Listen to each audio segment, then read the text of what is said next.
కూడాను హానికరుడని చూస్తే ఎంత గొప్ప క్యారెక్టర్ కదా అతన్ని. అతనే చెప్పుకుంటాడు నేను అటువంటి క్యారెక్టర్ కలిగిన వ్యక్తిని. అటువంటి క్యారెక్టర్ వ్యక్తి ఏమైనా మన పాఠంలో మార్చబడుతూ వచ్చినాడు. అంటే ఈరోజు నువ్వు నేను కూడా స్థితిలో ఉన్నామేమో ఒకసారి ఆలోచించుకోవాలి. మీరందరూ జూనియర్స్ కదా, మీరేం చిన్నపిల్లలు కాదు కదా, కాబట్టి మీరందరూ ఆలోచించుకోవాలి. నేను కూడా ఏమన్నా పౌరులా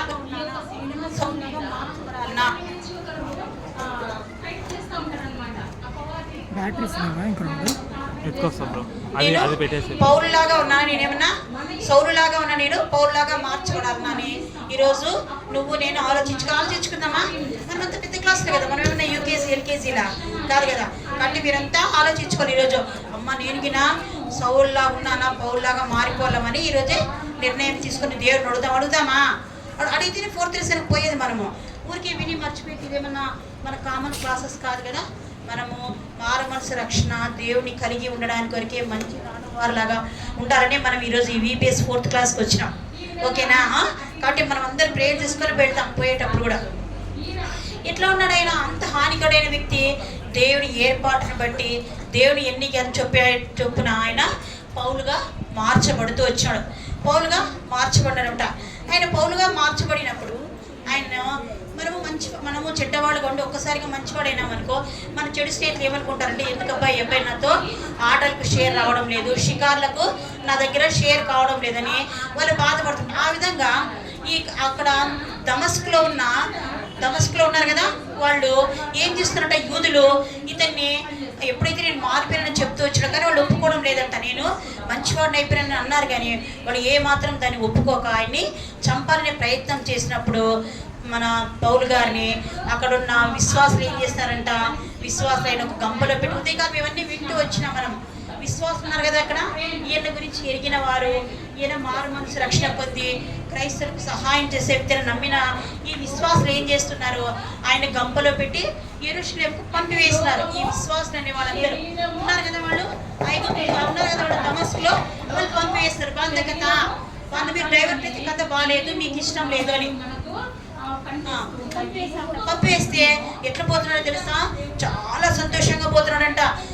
నాకు వద్దులేపాయి ఈ ఐగుప్తీయుల ఊరికే నన్ను ఈ దమస్కులో నేనైతే దేవుడి గురించి ప్రకటించాలా, వీళ్ళతో స్నేహంగా ఉండాలా, నేను వీళ్ళకి దేవునిలో కలిసి నేను వీళ్ళతో జీవించాలని ఎంతో సంతోషంతో వాళ్ళ దగ్గరికి పోతే వాళ్ళు నన్ను దూషిస్తూ వచ్చారు. కాబట్టి నేను యెరూషలేముకి వెళ్ళిపోతున్నాను. అక్కడ విశ్వాసం ఉండేది. అక్కడ ఎవరున్నారో దమస్కులో లాగా యూదులు లేరు, అక్కడ యెరూషలేములో విశ్వాసం ఉన్నారు. కాబట్టి వాళ్ళు నన్ను చాలా ఆదరిస్తారు, వాళ్ళు నన్ను బాగా ప్రేమిస్తారు. నేను వాళ్ళతో కలిసి యేసు ప్రభు యొక్క సువార్తను ప్రకటించడానికి సంతోషంగా పోయినారు. యెరూషలేముకు పోయినాడు. కానీ అక్కడున్న ప్రజలు ఏమనుకుంటారంట, లేదు ఇదంతా నటన, పౌలుగా మార్చబడలేదు, ఈయన సౌలుగానే ఉన్నాడు కాబట్టి ఈయనతో వద్దు, ఈయన జత పనివారంగా మనము పని చేస్తుందని చెప్పి ఇంతగా ఆయన్ని వ్యతిరేకిస్తూ వచ్చేటప్పుడు చాలా దుఃఖపడుతూ వచ్చినాడంట. పౌలు చాలా దుఃఖపడుతూ వచ్చినాడు. అప్పుడు ప్రార్థన చేస్తాడంట దుఃఖంతో, ఏం ప్రభా నేనైతే ఎంతగానో నీ యొక్క శిలువ రక్తం చేత కడగబడి నేను పరిశుద్ధమైన బిడ్డగా మార్చబడి ఇక్కడ వీళ్ళ దగ్గర నీ స్వార్థ ప్రకటించడానికి నన్ను వీరు ఒప్పుకోవడం లేదని ఎంతగానో దుఃఖపడుతూ ప్రార్థన చేసినప్పుడు దేవుడు ఆయన ప్రార్థన అంగీకరించి ఫిలిప్పీ 4వ అధ్యాయం ప్రకారము తన మహిమ ఐశ్వర్యం చొప్పున తన ప్రతి ఒక్క అవసరం తీరుస్తానన్న రీతిగా అక్కడ బర్నబా అనే ఒక వ్యక్తిని తనకు పరిచయం చేస్తూ వచ్చాడు. బర్నబా ఈయన పేరు ఏం పేరు? బర్నబా. ఈయన పేరు ఏం పేరు? కానీ యాక్చువల్గా ఈయన పేరు అది కాదు తెలుసా, ఈయన కుప్రీలో పుట్టిన లేవుడని యేసేపు. ఈయన పేరు మనమైతే బర్నబా అని చెప్పుకుంటున్నాం కానీ యాక్చువల్గా ఈయన పేరు యేసేపు. నేను ఎక్కడ పుట్టినాడు? కుప్రీలు. ఈయన లేవుడు అనమాట. మరి ఎందుకు ఈయనకు బర్నబా అని పేరు వచ్చింది అంటే, ఇప్పుడున్నారే విశ్వాసులు, ఈ పరిశుద్ధులారే వీళ్ళందరూ ఈయన చూస్తూ వచ్చినారంట. ఏం చూస్తున్నారు ఆయనలో? ఆయన యొక్క సత్పురుషుడంట, మంచి గుణములు కలిగిన వాడంట, తర్వాత ఎల్లవేళ సత్కార్యములే చేస్తాడంట. ఏం చేస్తాడు చెప్పండి? సత్కార్యములే చేస్తాడంట. ఇప్పుడు మీ దగ్గరికి ఎవరైనా వస్తే మీ బంధువులు కానీ మీ స్నేహితులు మీ గురించి మంచిగా చెప్తారు కదా, చాలా మంచి అమ్మాయి బంధువుల్ని ఆదరిస్తుంది, చర్చిలో బాగా పని చేస్తుంది, VBSలో చక్కగా గంటతో వాక్యాలు, ఇది మన క్యారెక్టర్ కదా, ఇది మన క్యారెక్టర్. అట్లా ఇక్కడ ఈ బర్నబా గురించి ఏం చెప్తున్నారు తెలుసా? ఈ విశ్వాసం అందరు కలిసి, ఈ విశ్వాసం వీళ్ళు అందరు కలిసి బర్నబా గారికి ఏసీ పనే పేరు తీసి వద్దు నీకు ఏసేపు అనే పేరు తగుదు, మీ తల్లిదండ్రులు పెట్టిన పేరు యు ఆర్ నాట్ సూటబుల్ అని చెప్పి ఏం చేస్తారు, ఆయనకు బర్నబా అంటే ఒక గొప్ప అర్థం ఉందంట. ఏం తెలుసా, హెచ్చరిక పుత్రుడు అంటే హెచ్చరిస్తాడంట. పాపం నుంచి శాపం నుంచి విడుదల పొందండి, దేవుడి ప్రేమకు మీరు అర్హులుగా నిలవబడాలని చెప్పి ఎప్పుడు హెచ్చరిస్తూ ఉంటాడు. అంతేకాదు ఆదరణ పుత్రుడు అని కూడా అంటారు. మీరు ఎందుకంటే కష్టంలో, నష్టంలో, పాపంలో, శాపంలో ప్రతి ఒక్కరిని ఆదరిస్తూ ఉంటాడంటే, ఎప్పుడు ఆదరించి దేవుడి ప్రేమలో భాగస్వామి చేయడానికి ఎప్పుడు తాపత్రయపడుతూ ఉంటాడంట. చెప్పిన దానికంటే ఎక్కువ పని చేస్తాడంట దేవుడి పని. అందుకని విశ్వాసులు, పరిశుద్ధులు కలిసి ఆయనకు ఈ పేరు పెట్టి నువ్వు బర్నబా అనే పేరుకు తగినవాడని చెప్పాడు. బర్నబాని పిలుస్తూ వచ్చినట్ట. ఈ బర్నబా ఏం చేస్తూ వచ్చినాడు, పౌలుని నమ్మి అక్కడ యెరూషలేములో విశ్వాసం ఏమని చెప్తాడు తెలుసా, ఈయన పౌలు కాదు, ఈయన సౌలు కాదు, ఈయన గుణగణాలు, ఈయన ప్రవర్తన, ఈయన దేవుడు, ఈయన యొక్క అహంకారము, వీటన్నిటిని ఆయన కడిగి వేస్తుంది కాబట్టి ఈయన పరిశుద్ధుడైన ఇప్పుడు పౌలు కాబట్టి మీరు నమ్మండి అని చెప్పినప్పుడు బర్నబా యొక్క గొప్పతనాన్ని బట్టి, బర్నబా యొక్క క్యారెక్టర్ బట్టి వాళ్ళందరూ నమ్ముతూ ఆయనతో కలిసి పని చేస్తూ ఎంతో సంతోషపడుతూ వచ్చాట. ఫిలిప్పీ 4వ అధ్యాయం ప్రకారం ఆ యొక్క ప్రతి అవసరం దేవుడు తీసాడు, సంతోషపడుతూ వచ్చినాడు. వాళ్ళతో మాట్లాడుతూ ఆ సంతోషంలో ఏం చేస్తాడో, ఎప్పుడైతే దేవుడి కార్యం అప్పుడు సైతాన్ కూడా పనిచేస్తాడు కదా మనకు. ఎప్పుడైతే దేవుడి కార్యం జరుగుతుందో అక్కడ సైతాన్ కూడా పనిచేస్తాడు ఖచ్చితంగా. ఆ విధంగా యెరూషలేములో ఈ బర్నబాతో కలిసి సంతోషంగా పనిచేస్తున్నప్పుడు చాలా పండితులు, పౌలు చాలా పండితులు ఉంటా, చాలా నిష్ట కలిగిన వాడు, పరిశుద్ధ గ్రంథం అంతా కూడా బాగా తెలుసుంటా కాబట్టి ఆయనకు అన్ని భాషలు వచ్చు. ఆయన ఏం చేస్తాడో అక్కడ యూదులతో, యెరూషలేము కూడా యూదులు ఉన్నారు, అక్కడ యూదులతో తర్కిస్తున్నాడంట గ్రీకు భాషలో. ఏమైనా యేసుప్రభు నిజమైన దేవుడు, ఆయనే పాపుల రక్షకుడు, ఆయన ద్వారా తప్ప మనకు పాప విమోచన లేదు అని ఈ విధంగా వాదిస్తుంటే వాళ్ళంతా ఏమనుకున్నారంట, ఇతన్ని ఎట్లయినా కూడా చంపేయాలా, ఇతన్ని ఎట్లయినా చంపేయాలని అక్కడ యెరూషలేములో ఉన్న యూత్లు మళ్ళీ ఆలోచన చేస్తున్నారంట. ఇది కనుగొని బర్నబా ఏం చేస్తున్నాడు, బర్నబా గారు ఏం చేస్తున్నాడు, అతన్ని తార్సుకు చెందిన తన ఊరికి పంపించేస్తున్నాడు. కైసరుకు పిలుచుకొని వచ్చి అక్కడి నుంచి అతన్ని తార్సుకు పంపివేస్తూ వచ్చినాడు. ఎవరిని చెప్పండి పంపేసింది? బర్నబా ఎవరిని పంపినాడు, పౌలును. బర్నబా ఎవరిని పంపినాడు, పౌలును పంపివేస్తే అక్కడ తర్వాత ఏం చేస్తున్నాడు, బర్నబా అక్కడ విశ్వాసంతో కలిసి పని చేస్తూ ఉన్నాడు. మనం 2వ లెసన్లో ఏం వింటూ వచ్చినాము, స్టెఫెను రాళ్లతో కొట్టి చంపేసడం విన్నాం కదా. స్టెఫెను రాళ్లతో కొట్టి చంపేసినప్పుడు అతనితో పాటు ఉన్న శిష్యులు అందరూ చెదిరిపోయినారంట. భయపడి చెదిరిపోయి దేశంలో నలుదిక్కుల పట్టణాల్లో, నగరాల్లో, పల్లెల్లో, ఆయా ప్రాంతాలకు అంతా చెదిరిపోయినట్ట. చెదిరిపోవడమే కాకుండా అక్కడ వాళ్ళు ఏం చేస్తారు, ఏదైతే స్టెఫెన్తో నేర్చుకున్నారో, ఏదైతే స్టెఫెన్తో కలిసి పని చేస్తూ వచ్చినారో యేసు ప్రభు పని, అక్కడ కూడా వాళ్ళు పని చేస్తున్న అనేకులను దేవుడిలోకి చేర్చడానికి వాళ్ళు సహాయపడుతూ వాళ్ళ సువార్తను విరివిగా ప్రకటిస్తూ వచ్చినారనమాట. ఇది అంతా బర్నబాకు తెలిసిందంట. బర్నబాకు తెలిసి ఏమనుకున్నాడు, అది ఇంత ఎక్కడ జరుగుతుంది, అంతియోకియలో జరుగుతుంది. ఇదంతా ఎక్కడ జరుగుతుంది, అంతియోకియలో. చూడండి, మళ్ళీ 4వ పాఠం రమ్మంటే రాదు, మళ్ళీ వీబీఎస్లో వేరే థీమ్ వస్తుంది కాబట్టి మీరు ఈ పాఠం మిస్ అవుతారు. ఇంత మంచి ఆదరణకరమైన వాక్యాలు మళ్ళీ మీకు దొరకవు కాబట్టి ఒక 20 minutes అంతే. ప్లీజ్ అందరు వినాలి, మంచి పిల్లలు కదా మీరు, good girls and good boys కదా. ఓకే, అంత్యోకియలో జరుగుతుంది. ఇదంతా ఎక్కడ జరుగుతుంది, ఎక్కడ జరుగుతుంది, అంత్యోకియ ఒక స్పెషాలిటీ, అందుకే స్పెషల్ పడుతుంది. అంత్యోకియలో జరుగుతుంది. ఏం జరుగుతుంది అంత్యోకియలో, ఈ చెదరగొట్టబడే శిష్యులందరూ వాళ్ళు భయపడినారు, కానీ వాళ్ళు ఏదైతే నమ్మినారో, ఏదైతే విశ్వసిస్తూ వచ్చినారో, ఏదైతే గట్టిగా వాళ్ళు నమ్ముతుందంతా ప్రపంచమంతా వాళ్ళు ప్రబలింపజేస్తూ వచ్చినారనమాట. అంతేకాకుండా దేవుడి కొరకు వాళ్ళు విశేషంగా కృషి చేస్తూ వచ్చినట్టుగా బర్నబా దృష్టికి వచ్చింది.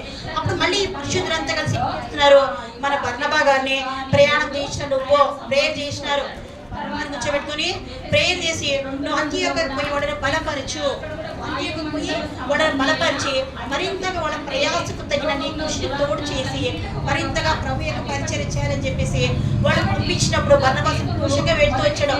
అప్పుడు ఈయన అనుకున్నాడంట, బర్నబా అరే ఇంత మంచి పరిచయం చేస్తున్నానే, నాకు తోడుగా పౌలు ఉంటే ఎంత బాగుంటుంది కదా, కానీ ఇక్కడ వదిలేసి మళ్ళీ తార్సుకి ఎట్లా వెళ్ళగలనని చెప్పేసి ఎక్కువగా మదనపడుతూ ఉన్నాడంట.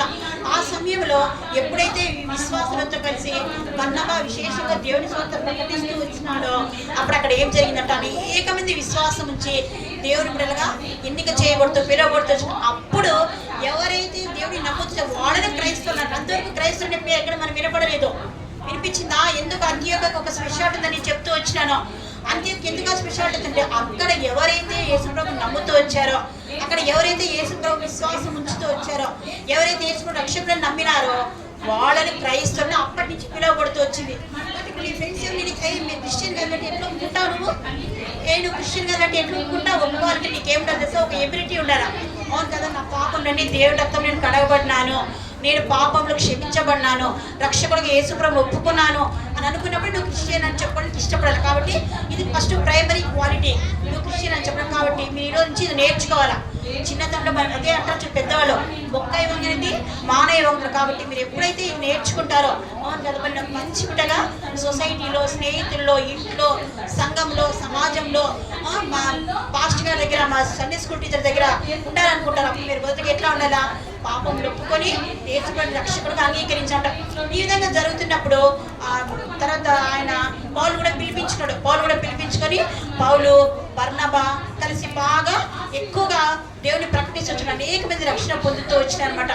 తర్వాత వీళ్ళు అక్కడికి తిరుగు ప్రయాణమైనారు. అంత్యోక నుంచి తిరుగు ప్రయాణంలో వాళ్ళు మార్కు అనే అతను కూడా వెంట పెట్టుకొని వస్తున్నారు. తిరుగు ప్రయాణంలో మార్కు అతన్ని కూడా వెంట పెట్టుకొని, మార్కు ఎవరు? మన మార్కు సువార్త రాసిన దైవజనుడు అనమాట. మార్కు గారిని కూడా ఆయన వెంట పెట్టుకొని వచ్చానమాట. వీళ్ళందరూ కలిసి ఎక్కువగా ప్రయాసపడుతూ వస్తున్నారు. వీళ్ళు కలిసి ప్రార్థన చేస్తున్నారంట. వీళ్ళందరూ కలిసి తిరిగి యెరూషలేముకు ప్రయాణమైనారు. ఎందుకు ప్రయాణమైనారో వాడు ప్రార్థన చేసినప్పుడు ఆ పరిశుద్ధులు కలిసి వాళ్ళకి తెలుస్తుందంట, భూలోకం అంతా గొప్ప కరువు రాబోతోంది. చూడండి, వాళ్ళు ఎంత ప్రార్థన పనితే రాబోయే కరువు గురించి దేవుడు వాళ్ళకి తెలియపరుస్తాడు.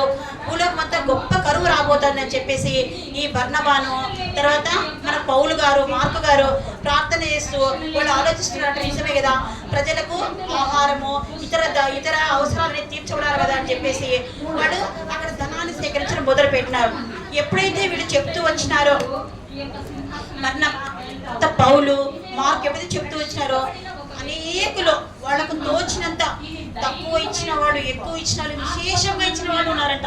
అన్ని రకాలుగా అంటే వాళ్ళు ఈ రోజు వాళ్ళకి మాకు ఇచ్చేస్తే రేపు మాకు ఎట్లా ఆలోచన లేకుండా ఎప్పుడైతే వీళ్ళు చెప్తూ వచ్చిన వాళ్ళు విశేషంగా ఇస్తూ ఎంతగా అంటే అడిగి ఊహించుకోండి, రేటు కంటే అధికంగా అక్కడ వాళ్ళకు ధనము సమకూర్చబడిందంట. చూడండి, ఈ రోజు నీ ఫ్రెండ్ పక్కన నీకు పెన్సిల్ పడితే ఇవ్వడానికి సిద్ధపడాలి. ఊరికే కథ వింటే కాదు. ఎప్పుడైతే రాబోయే కరువు గురించి చెప్తూ వచ్చి నమ్మినారు, నీ స్నేహితులు పెన్సిల్ అంటే నాకు కావాలి కదా, తనతో ఉంటుందిలే అట్లా ఆలోచించు. నీ దగ్గర ఉన్నప్పుడు నువ్వు వెంటనే ఇవ్వడానికి ఒప్పుకోవాలి. అప్పుడు నువ్వు దేవుని బిడ్డని పిలవ. చిన్నదే కదా, ₹1 కూడా వస్తుంది కదా పెన్సిల్. అటు నువ్వు పెన్సిల్ కానీ ఇవ్వడానికి ఇష్టపడతారా? ఊరికేవిని తలుపుపోతారా? ఇష్టపడతారమ్మా? పెన్సిల్ ఇచ్చే దాని వల్ల దేవుడి ద్వారా గొప్ప ఆశీర్వాదం వస్తుంది. ₹5 పోతే వచ్చే ఆశీర్వాదానికి వెనకట్టలేదు. కాబట్టి మీరంతా ఈరోజు ఏం నేర్చుకుంటున్నారు? రాబోయే కరువు గురించి వాళ్ళ దగ్గర ఉన్నదంతా ఇవ్వడానికి ఇష్టపడ్డారు. మీరు నీ పక్క చేతులు ఏమిడితే అది ఇవ్వడానికి, అది హెల్త్ పరంగా కావచ్చు, ఇంకా ఏదైనా హెల్ప్ ఏదైనా కానీ నువ్వు చేయడానికి పెద్ద పెళ్ళే కదా. వాటి మీకు అర్థం అవుతుంది, పక్క వాళ్ళకి ఏం అవసరం ఉంది, నాది నేను ఏం చేయగలను. శక్తికి మించి ఏం చేయొద్దు.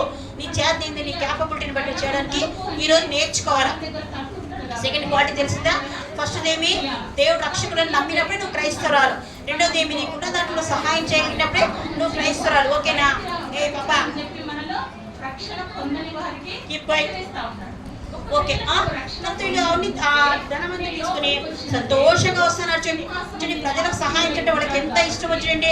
ఈయనకు ఒకప్పుడు ప్రజల దగ్గర నుంచి డబ్బులు లాక్కున్నాడు, వాళ్ళని చెరసాల్లో వేసినాడు, బంధించినాడు. కానీ ఈరోజు బర్నబాతో కలిసి బాగా ధనమంతా సేకరించి విశ్వాసులకు, ప్రజల కొరకైనా శ్రమపడుతూ వస్తున్నాడు అనమాట. అంటే మనకున్న స్నేహితులు మంచి వాళ్ళు ఉండాలి కదా. ఇప్పుడు ఎక్కడ బర్నబా మంచి స్నేహితులు అయ్యేది కదా, అన్ని మంచి వాళ్ళు ఇంకా పెరుగుతూ వస్తున్నాయి. కాబట్టి మీరు ఎప్పుడు ఎటువంటి స్నేహితులు కలిగి ఉండాలా? మంచి స్నేహితులే కలిగి ఉండాలి. ఈ వయసులో మంచి స్నేహితున్నప్పుడు నీ క్యారెక్టర్ కానీ, నీ స్టడీస్ కానీ, నీ నమ్మకత్వం కానీ ఏదైనా కూడా ఎట్లుంటుంది, ఎదుటివారి మధ్య చాలా మహిమపరచబడగలుగుతాం, నీ దేవుని గణపరచగలిగే స్థితిలో ఉండగలుగుతాం. దానివల్ల నీకు ఎక్కువ ఎబిలిటీస్ వస్తాయి. కాబట్టి మీరందరూ ఆ విధంగా ఉండడానికి ఇది థర్డ్ క్వాలిటీ. ఫస్ట్ ఏమి పాపక్షమాపణ, సెకండ్ వన్ ఏమి హెల్ప్, థర్డ్ వన్ ఏమి మంచి స్నేహితులు కలిగి ఉండడం. అర్థమైందా? చూసి ఇవన్నీ ఉన్నారు. ఊరికి క్రైస్టియన్స్ అంటే నో యూజ్, ఎవరు నంబర్ నేను. కాబట్టి ఈ మూడు నువ్వు కలిగి ముందుకు కొనసాగాలి. ఓకే, వీళ్ళు పోయినారు కదా. వీళ్ళు పోతూ ఉంటే తర్వాత ఏం జరుగుతుంది?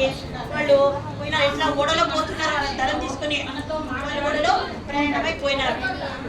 చిన్న కథ ఇంట్రడ్యూస్ చేయమని చెప్తా ఉంది మన బుక్లో.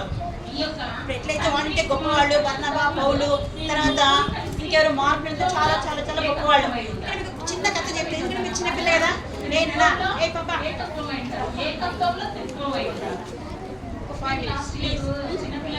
చూడనా ఒక చిన్న కథ. జాకి అని మీరు చిన్న పిల్లడు ఉన్నాడంట. జాకి అని మీరు చిన్న పిల్లడు ఉన్నాడంట. వాళ్ళమ్మ ఒక రొట్టె చేసి ఇచ్చిందంట పిల్లడికి. వాళ్ళమ్మ ఒక రొట్టె చేసిందంట పిల్లడికి. చేసింటే ఇంటి బయట పోయి కూర్చొని తింటా అన్నాడంట. ఏం చేస్తాడు? ఇంటి బయట పోయి కూర్చొని తింటా అన్నాడంట. తింటా అంటే వాళ్ళ పక్కింట్లో ఇద్దరు చిన్న పిల్లలు వచ్చినారంట. ఎట్లా అంటే చాలా వీక్ ఉన్నారంట. వాళ్ళు ఎందుకు అంత వీక్ ఉన్నారు? వాళ్ళ నాన్న డ్రింక్ తాగిపోతంట, ఇంట్లోకి ఏమి తెచ్చిపెట్టాడంట, వాళ్ళ అమ్మని కానీ పిల్లలు కానీ ఏమి ఆదరించారంట. ఎప్పుడు దుఃఖమేనంట. వాళ్ళ ఇంట్లో చాలా వీక్ అయిపోయినారంట. వాళ్ళని చూస్తేనే చాలా జారి జాకైన పిల్లడు వెంటనే తన చేతిలో రొట్టి చేస్తాడంట. తన చేతిలో రొట్టి చేసి వాడు తిన్న తర్వాత ఇంట్లో పోతాడు. ఇదంతా వాళ్ళమ్మ చూస్తూ ఉందంట. వాళ్ళ ఇంట్లో కూడా ఎక్కువ రొట్టెలు ఏం లేవంట. ఇంట్లో పోతే వాళ్ళమ్మ అడుగుతుందంట, జాకి ఏం జాకి నీకు ఆకలి లేదా? ఏదైనా రొట్టి చేసినావే అంటమ్మా. నా ఆకలి పెట్టే వాళ్ళ ఆకలి గొప్పదమ్మా, నాకు రాత్రికి నువ్వు చేసి పెడతావు మాట తెస్తాడు. కానీ వాళ్ళ నాన్న తేడమ్మా, వాళ్ళ నాన్న ఉన్న డబ్బులంతా తాగడానికి తినడానికే సరిపోతుంది. పిల్లలకి ఎప్పుడు ఆకలి ఉంటుంది. ఈరోజు నాకున్న రొట్టె ఇవ్వగలిగినాను కాబట్టి నాకు అది చాలా చాలా సంతోషం. నాకు ఏం ఆకలి లేదమ్మా, నాకు ఏం ఆకలి లేదమ్మా అంటారు. చూస్తారా? మరి మీ టిఫిన్ బాక్స్లో అట్లా ఇవ్వగలుగుతున్నారా? మీ పక్క పిల్లలకు నువ్వు తినకుండా ఇవ్వద్దు, కానీ నువ్వు తిని నీ స్నేహితురానికి కానీ నీ పక్కనున్న వాళ్ళకి కానీ లేదా మీ దగ్గర ఉన్న ఆయాకు కానీ నువ్వు ఇవ్వగలిగితే అప్పుడు దేవుడు మెచ్చుకుంటాడు. చేద్దామా మరి ఆ పని? దానిలో నీకేమైనా నష్టం ఉందా? అమ్ముంటా రెడీగా పెట్టింటుంది కేకులు పిజ్జలు, నీకేం కావాలి ఇంటికి వస్తే. కానీ ఆ బాక్స్ ఇవ్వడం వల్ల ఆ రోజు ఆ ఆకలి తీర్చిపడుతుంది. దేవుడి దగ్గర నువ్వు గుర్తింపు పొందుతావు. కాబట్టి చిన్నపిల్లగా మీరు చేయొచ్చు. చేయగలిగే సహాయాన్ని ఫోర్త్ పార్టీ వచ్చేసిందా?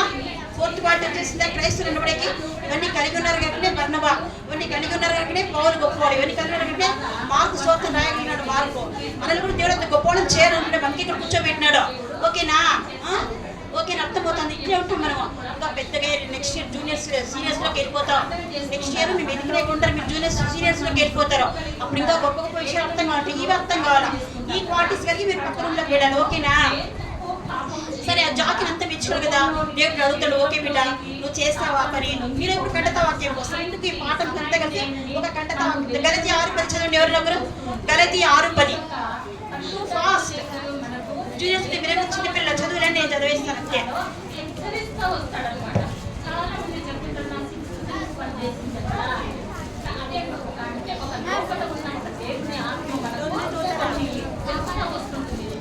కాబట్టి సమయం దొరికిన కొద్ది అందరూ విశేషంగా విశ్వాస గృహంలో చేరిన వారి మేలు చేయడం. విశ్వాస గృహంలో చేరిన వారి మేలు చేయడం. కాబట్టి మనమందరూ మేలు చేసే వాళ్ళగా ఉండాలి. ఈరోజు ఈ పాఠం యొక్క ముఖ్య ఉద్దేశం. మరి ఉందామా ఆ విధంగా? ఉందామా వద్దా?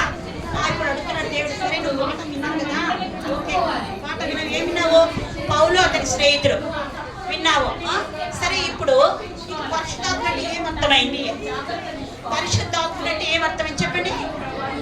మీకు తెలిసిన సమాధానం చెప్పండి. పరిశుద్ధాత్ముడు అంటే ఇక్కడ సమాధానం ఏమిటంటే ప్రభు, మన కొరకు ప్రాణం పెట్టిన దేవాది దేవుడు, శిరోమానమైన తనకున్న సమస్తాన్ని సమర్పించిన మన గొప్ప దేవుడు అనేది మన పరిశుద్ధాత్మని మనము ఒప్పుకోవాలి. ఎందుకంటే మనం విన్నప్పుడంతా వింటామనే విశ్వాసం వాక్య భాగం ఉంది.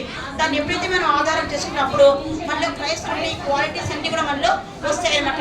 కాబట్టి మనం ఎట్లుండాలో పరిశుద్ధాత్ముని కలిగి అనేకులకు సహాయం చేసేవాడుగా, పాప క్షమాపణ కలిగిన బిడ్డలుగా, ఇతరులను ప్రోత్సహించేవారుగా మనం ఉండాలని దేవుడు ఈ మధ్యాహ్న కాలదన్నా నీతో మాతో మాట్లాడుతున్నాడు. తర్వాత దేవుడు ఇంకా ఏం చెప్తున్నాడు? ఇప్పుడు వీళ్ళంతా డబ్బులు ఇచ్చినారు కదా, కరువు వస్తుంది. అందుకని మీకు ఒక చిన్న కథ చెప్పంటున్నాడు దేవుడు. ఎందుకు? మీరు చిన్నపిల్ల కదా, ఆ కథ ద్వారా మీకు ఇంకా కొంచెం అర్థం అవుతుందని.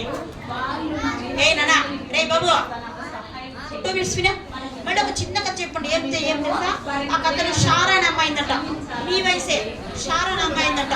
చూడండి, మీరు ఎంత బాగున్నారు కదా, మంచి బట్టలు వేసుకోవాలి. అమ్మ నాన్న మంచి బట్టలు కొని ఇచ్చినారు, మంచి కాళ్ళు చేతులు అన్నీ ఉన్నాయమ్మా మీకు? ఉన్నాయి కదండి. కానీ ఆ షారా అని అమ్మాయి కంట కాళ్ళు లేవంట. చూడండి ఎంత బాధాకరమో. కాళ్ళు లేకపోతే మెట్లకి పైకి వస్తారు, కాళ్ళు లేకపోతే మీ ఊరికి పోతారు, కాళ్ళు లేకపోతే మీ స్కూల్కి పోతారు. కానీ ఇక్కడ షారాకు కాళ్ళు లేవంట. అందరూ పాప చూసి కుట్టి పాప అంటారంట. ఎక్కువ ఏడుస్తూ ఉంటారు. చాలా బీదలు అంట. ఆ ఊతకర్రలు కొనుక్కోవడానికి కూడా వాళ్ళ దగ్గర డబ్బు లేదంట. అసలు ఎవరి దగ్గర సహాయం అడిగిన ఆ పాపకి ఇష్టం లేదంట. అందుకు వాళ్ళ అమ్మ నాన్న కష్టపడి కూలీ చేసుకుంటే మనకు తెలుసు కదా, పొద్దునే పోవాలి, తింటారా లేదా సెకండరీ, పోయి పని చేయాలా, కలుపు తీయాలా, నాట్లు వేయాలా, వాళ్ళు ఏం చెప్తే అది, రాళ్ళు మరి ఇవన్నీ చేయాలా. అర్థమవుతుందా? వినిపిస్తుందా? అట్లా కూలి చేసి వాళ్ళ అమ్మ వాళ్ళ పాపకి ఒక పూతకర కొనిచ్చారట. అంటే అది పట్టుకుంటే నువ్వు సులభంగా నడవగలవు షారా, అది పట్టుకొని స్కూల్కి పోమ్మా, అది పట్టుకొని నీకు ఇష్టమైన చోటికి పోమని కొనిచ్చారంట. ఆ సమయంలో అంట ప్రభు సహాయార్థమై సేవ కొరకు అనేక మంది ఈవులు ఇస్తున్నారంట. వాళ్ళకి తోచింది డబ్బులు, నగలు, రకరకాల సహాయాలు చేస్తుంట, బట్టలు ఇవన్నీ చేస్తున్నారంట. ఇప్పుడు నిన్ను అడిగితే ఇస్తామమ్మా, నిన్ను నన్ను అడిగితే ఇస్తామా? ఇవ్వాలి. ఈరోజు పాఠం ప్రకారము ఇంతవరకు ఒకవేళ అటువంటి ఆలోచన లేకున్నా, అది తెలియకున్నా, ఈ పాఠం ద్వారా మీరు నేర్చుకోలేందుకు జాకీ రొట్టి ఇచ్చాడు కదా. ఇప్పుడు షారా ఏం చేస్తుందో చూద్దాం. అందరన్నీ ఇస్తా అంటే ఆ పాపకు చాలా భద్రత. మరి మాకు ఇంట్లో ఏమి లేదు కదా, తినడానికి లేదు కదా, నేనేమి ఇవ్వాలని ఆలోచిస్తా ఉందట.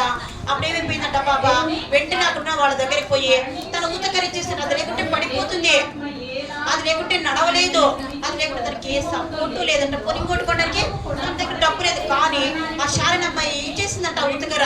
ఇచ్చేస్తే ఆ పాప ధారాళము, ఆ అమ్మాయి యొక్క ప్రత్యేకమైన గుణం చూసి అక్కడ అనేక మంది పెద్ద పెద్ద షాపులు కూడా చాలా డబ్బులు ఇచ్చేస్తూ వచ్చినారంట, చాలా డబ్బులు ఇస్తూ వచ్చినారంట. అప్పుడు ఒక ధనవంతుని ఇచ్చినట్ట ఈ అమ్మాయిని బట్టి ఎంతగానో అమ్మాయి పట్ల ప్రేమను కనపరిచి, దేవుని ప్రేమను బట్టి అమ్మాయికి తిరిగి ఆ ఉతకరకు లక్షల డబ్బు వెచ్చించి, అదే ఉతకరనే అక్కడ పెట్టింది కదా, అమ్మాయి ఉతకరిచ్చింది కదా. అక్కడ దేవుని ప్రభు పని కొరకు సహాయకులుగా అక్కడ వచ్చిన విశ్వాసులు దగ్గరికి పోయి ఒక ధనవంతుడు లక్షల డబ్బు ఇచ్చి, ఆ చిన్న ఉతకర తక్కువ ఖరీదే, ఒకవేళ 10 రూపాయలే ఉందో 100 రూపాయలు మనకైతే రాయబడలేదు, కానీ లక్షల డబ్బు ఇచ్చాడంట ఆ ఊతకరకు. ఆ లక్షల డబ్బు ఇచ్చి ఆ ఊతకరని తిరిగి కొన్ని షారాకి ఇచ్చి ఆ డబ్బు ప్రభు సేవకుడికి ఇచ్చాడంట. చూస్తారా? అంటే మనం ఏం చేస్తున్నాం? షారా ఊతకర్రే ఇచ్చేసింది, జాకీ రొట్టి ఇచ్చేసాడు. కాబట్టి ఈరోజు నువ్వు ఆలోచించాలా, మెట్లు దిగి ఇంటికి పోయినాక నేనేం చేయాలా, ఇప్పుడే ఆలోచించుకోవాలి. నేనేం చేయగలను? నా దగ్గర పెన్సిల్ ఉంది, నా దగ్గర పెన్ ఉంది, ఎక్స్ట్రా ఒక నోట్స్ ఉంది. నోట్స్ కూడా గవర్నమెంట్ సప్లై చేస్తాను కదా, నీకు కావాల్సిన నోట్స్ నీకు చేయొచ్చు, దానివల్ల నీకేం రూపాయలు నష్టం లేదు. అర్థమవుతుందా? కాబట్టి నీ దగ్గర పాత ఏమి ఇచ్చినప్పుడు దేవుడు నిన్ను ఏం చేస్తాడు, అబ్బాయి బిడ్డ ఎంత బాగా బీబీఎస్ నేర్చుకొచ్చి మంచి రాణువారిలాగా తేయడానికి ఫస్ట్ స్టెప్ తీసుకొని దేవుడు నీకు కావాల్సినవన్నీ ఇస్తాడు. ఆయుష్, ఆరోగ్యము, దేవుని పట్ల విశ్వాసం ఇవన్నీ ఇస్తాడు. ఇవన్నీ నువ్వు కావాలంటే ఏం చేయాలి తెలుసా? ఈ రోజే నువ్వు ఒక మోకరించి జాతిలాగా సహృదయంతో ఇచ్చే గుణాన్ని నేర్చుకోవాలా. శారలాగా దేవుని పట్ల ఆదరణ కలిగిన బిడ్డగా ఉండాలా. పౌల్లాగా మార్చబడాలా. బర్నబాలాగా ఇతరులకు సహాయం చేసే గుణం కలిగి ఉండాలా. మార్కులాగా ఎప్పుడు దేవుడి గురించి ఆలోచన, దేవుని వాక్య భాగాలు రాయడానికి చదువుకి ఇష్టపడే బిడ్డగా ఉండాలి. ఈరోజు ఈ పాఠం ద్వారా ఇది నేర్చుకోవాలా. దేవుడు ఏమడుతాడు తెలుసా? విని వెళ్ళిపోతావా? 4వ క్లాస్ అయిపోయింది, విని వెళ్ళిపోతావా? ఏం డెసిషన్ తీసుకుని అడుగుతున్నాడు దేవుడు. దేవుడు అడుగుతున్నాడు నిన్నే, బిడ్డ నువ్వేం చేస్తావు నా కొరకు అంటే, మనం ఈరోజు ఒక తీర్మానం తీసుకున్నాడు. ప్రభా, ఈరోజు నేను చదువుకుంటున్నాను, నేను చిన్న బిడ్డనే, ఈరోజు నేను చిన్న బిడ్డ చదువుతాను, నేను పెద్ద అయ్యాక నీ పని చేస్తాను ఏసయ్యా, నేను పెద్ద అయ్యాక నీ కొరకు ప్రయాసపడతాను ఏసయ్యా, నేను పెద్ద అయ్యాక నీ కొరకు నిలవబడతాను, అనేకులు విశ్వాసులుగా తయారు చేస్తాను ఏసయ్యా. నువ్వు తీర్మానం చేసుకోవాలంట. అది దేవుడు అడుగుతున్నది. పౌలు అతని యొక్క స్నేహితుడే పాఠం ద్వారా నీ ముందుకు ఏం తీసుకొస్తున్నాడు? ఒక ప్రబోధం తీసుకొస్తున్నాడు ఏసయ్య. ఏం తీసుకొస్తున్నాడు? బిడ్డ ఈరోజు చిన్న బిడ్డవే, కానీ నువ్వు జాకీలాగా సహాయం చేసే గుణము, శారలాగా త్యాగ గుణము, బర్నబాలాగా అనేకులను పట్టించే గుణము, పౌరులాగా మార్పు చెందే గుణము, మార్పులాగా నాకు ఇష్టమైన బిడ్డగా నువ్వు ఉండగలవా అని అడుగుతారు. కాబట్టి ఈరోజు మనం తీర్మానం చేసుకోవాలన్నమాట. ప్రభు, నేను పెద్ద అయిన తర్వాత తప్పకుండా నీ సేవ చేస్తాను. ఉద్యోగం చేస్తావా? నిజంగానే సేవకు సమర్పించుకొని పోతే అది నీ తీర్మానం. దేవుడితో మాట్లాడతాడు. ఆ సమయంలో ఏ తీర్మానం అయితే చేసుకుంటావో ఆ తీర్మానం ప్రకారము నువ్వు దేవుడి చేతిలో నిన్ను సమర్పించుకోగలిగితే ఈరోజు మన బీబీఎస్లో 4వ పాఠం వినడానికి దేవుడికి రావాల్సిన ఆశీర్వాదాన్ని ఇస్తాడు. అవి నువ్వు అడగలేనివి, నువ్వు పొందలేనివి, నీకు తెలియనివి. కాబట్టి మనం ఈరోజే తీర్మానం చేసుకోవాలా. ఎసయ్యా, నేను కూడా ఒక జాకీ లాగా ఉంటాను, నేను కూడా ఒక శాల లాగా ఉంటాను. నీ చిత్తమైతే పౌలు లాంటి మనిషి, చిత్తమైతే బర్నబాలాగా ముందుకు కొనసాగే జ్ఞానం నాకి అని అడుగుతామా? కట్టతా మేమే. గలతీయ 6 చదవండి ఎవరినొకరు. గలతీయ 6 చదువు లేచి ఎవరొకరు గట్టిగా చదువు.